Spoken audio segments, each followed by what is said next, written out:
এই পৃথিবীতে শুধু পুরুষ ছাড়া নারীরা যদি বেঁচে থাকতো তাহলে পৃথিবীর সামনে বাড়ত না, এই পৃথিবী ধ্বংস হয়ে যেত। আবার যদি পুরুষরা মনে করতো যে নারীর কোনো দরকার নাই, তাহলেও পৃথিবী অচল হয়ে যেত। কি বলুন, ঠিক কিনা? নারী পুরুষ আছে বলেই মানুষের অস্তিত্ব টিকে আছে, মানুষের অস্তিত্ব টিকে আছে, কিয়ামত পর্যন্ত টিকে থাকবে। নারীকে যদি আমরা ভোগের বস্তু মনে করি তাহলে এটা বোকামি ছাড়া কিছুই না। নারী ছাড়া পৃথিবী অন্ধকার।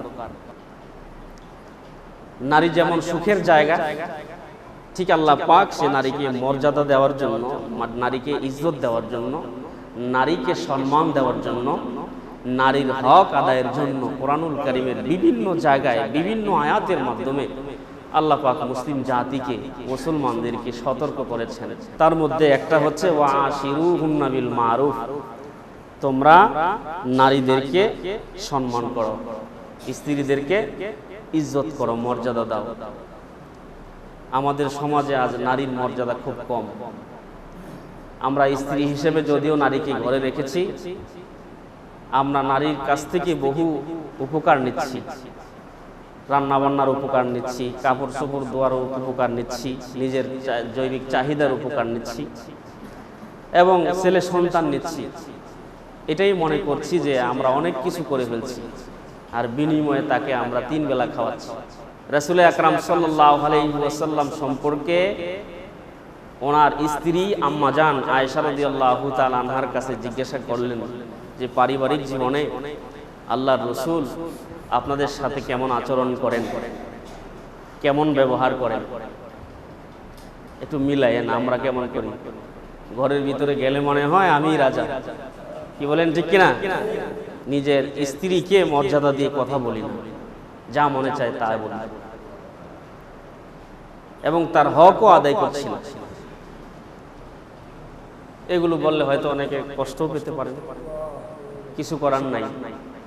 মাঝে মধ্যে শরীয়তের সব বিষয়ই আমাদের দায়িত্ব, আমরা এগুলো আপনাদেরকে শোনাইতে হবে, এবং আমাদের প্রত্যেকের কর্তব্য হচ্ছে, দায়িত্ব হচ্ছে এগুলো আমাদের আদায় করতে হবে, পালন করতে হবে। তাইলেই আপনি শরিয়া মোতাবেক জীবন পরিচালনা করলেন।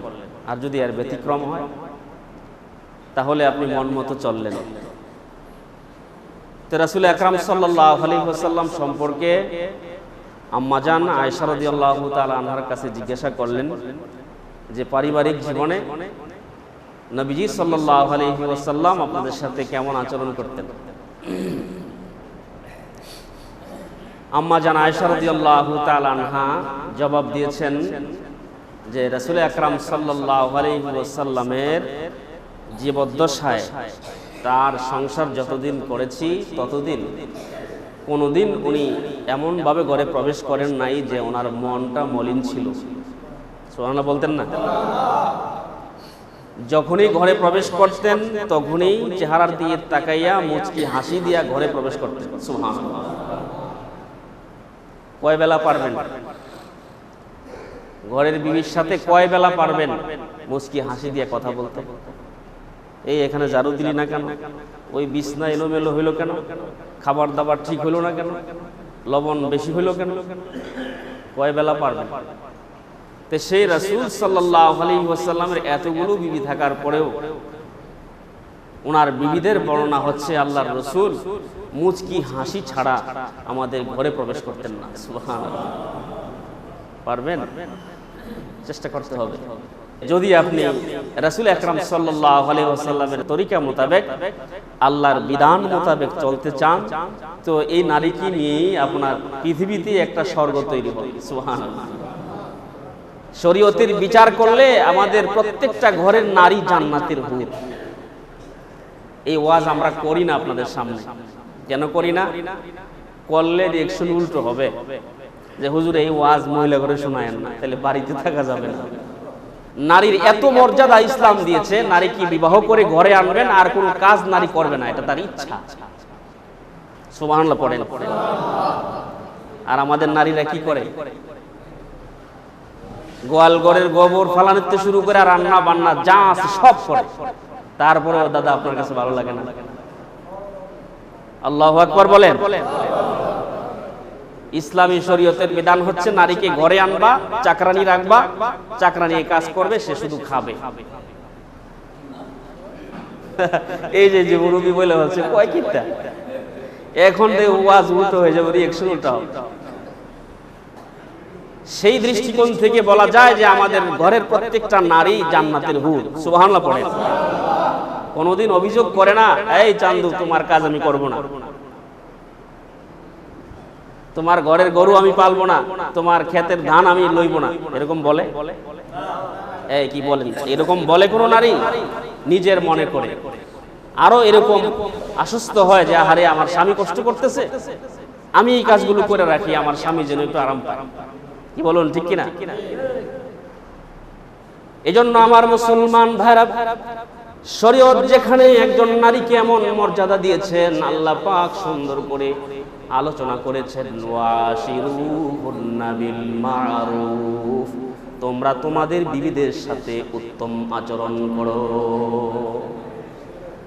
আমার মুসলমান ভাইরা, আমাদের আচরণ বিধি যতটা সুন্দর হবে, আমাদের ঘরের বিবিরা ততটা আল্লাহ পাকের কাছে আমাদের জন্য দোয়া করবে। কি বলুন, ঠিক কিনা?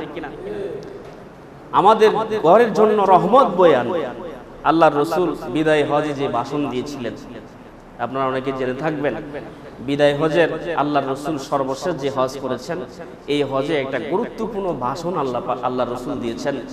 তার মধ্যে নারীদের প্রতি সম্মান দেওয়ার জন্য আল্লাহর রাসূল যে বক্তব্য দিয়েছেন তা স্বর্ণাক্ষরে লিখিত। বলুন সুবহানাল্লাহ। নারীদের উপরে কাজের বোঝা চাপায়া দেওয়া যাবে না, আল্লাহর রাসূল এই বক্তব্য দিয়েছেন। নারীরা ঘরের সৌন্দর্য। আজকে নারীদের সাথে আমাদের আচরণ বিধি ভালো না। এমনও আমরা শুনি যে ঘরের বিবিরে মারতে মারতে হাত পা ভেঙে ফেলছে। বলুন, ঠিক কিনা? এক পর্যায়ে স্বামী স্ত্রীকে খুনও করে। আমরা আমাদের অধিকার আদায় করছি না বিদায় আজকে সমাজে, রাষ্ট্রে, ঘরে ঘরে আমাদের এই অশান্তি।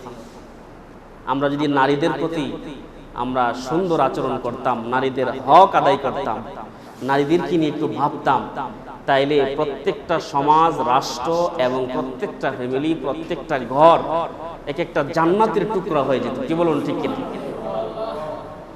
আমার মুসলমান ভাইরা, নারীরাও এমন মহিয়সী ছিলেন যে এই পৃথিবীতে নারীদের কৃতিত্ব কোনো দিক থেকেই কম না। নারীরাও ইসলামের জন্য অনেক কাজ করেছেন। যুদ্ধের ময়দানে নারীরা যুদ্ধে অংশগ্রহণ করেছেন। সুবহানাল্লাহ। আমরা তো ইসলামটা এমনিই পাইয়া ফেলছি, বাপদাদারা মুসলমান, সেই হিসেবে মুসলমান। কিন্তু এই ইসলামের জন্য নারীরা ময়দানে গিয়ে পুরুষের সাথে যুদ্ধ করেছে। নারীদের বহু গল্প কাহিনী আপনারা শুনেছেন, যাদের গর্ভে বাইজিদ বুস্তামি রহমতুল্লাহি আলাইহি জন্মগ্রহণ করেছেন। শাহজালাল ইয়ামানি রহমতুল্লাহি আলাইহি কোনো এক মায়ের ঘরে জন্ম নিয়েছেন। কি বলুন, ঠিক কিনা? বড় বড় ওলি যাদের নাম আমরা শুনি, তারা কি মায়ের পেট হয়ে আসেন? তাই নারীদের অবদান কোনো দিক থেকেই কম নয়। নারীরা যদি সুস্থ হয়, নারীরা যদি ভালো হয়, নারীরা যদি আল্লাহর গোলাম, নারীরা যদি আল্লাহর হুকুমাত ঠিক মতো আদায় করে, তো ওই নারীদের কাছ থেকে ঠিকই আল্লাহর ওলি জন্ম নেবে। সুবহানাল্লাহ। দেখুন, আপনারা যে এই ঘরে বিল্ডিং এ ইট লাগান, এগুলো বানানোর যে ফর্মা আছে, স্ট্রাকচার আছে, ফর্মা, এই ফর্মাটা যেই স্টাইলের, ওই স্টাইলের ইটই বের হবে। কি বলুন, ঠিক কিনা? তো মা যদি ভালো হয়, তো ভালো মায়ের ঘরে ভালো সন্তানই জন্ম নেবে। এখন মাও যদি টেলিভিশন দেখা মার্কা হয়, 24 ঘন্টা টেলিভিশন দেখে, তো এই সন্তান জন্ম হয়ে কি টেলিভিশন ছাড়া চলতে পারবে? কথা বলেন। মা যদি সুদখোর হয়, বাবা যদি সুদখোর হয়, তো এই সন্তান কি সুদ খাওয়া ছাড়া বাঁচবে? জোরে বলেন, বাঁচবে? মা যদি ঘুষখোর হয়, বাবা যদি ঘুষখোর হয়, তাহলে এই সন্তানও তো বড় হয়ে ঘুষই খাবে, কারণ তার জন্মটাই তো ওই ঘরে হয়েছে। কি বলুন, ঠিক কিনা? আমরাও আমাদের নারীদের সাথে সদ আচরণ করবো তো ইনশাআল্লাহ।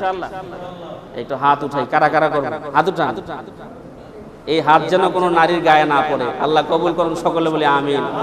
হাত নামান। অযথা মারধর করবেন না, নারীদের সম্মান দিবেন। যেই নারীকে আজকে এখন মারলেন, দিনের বেলা আপনার বিবির গায়ে হাত তোলেন, আবার রাতের বেলা তার বিছানা যাবেন কোন মুখ নিয়ে? আল্লাহ পাক আমাদেরকে বুঝবার তৌফিক দান করুক, সকলে বলে আমিন।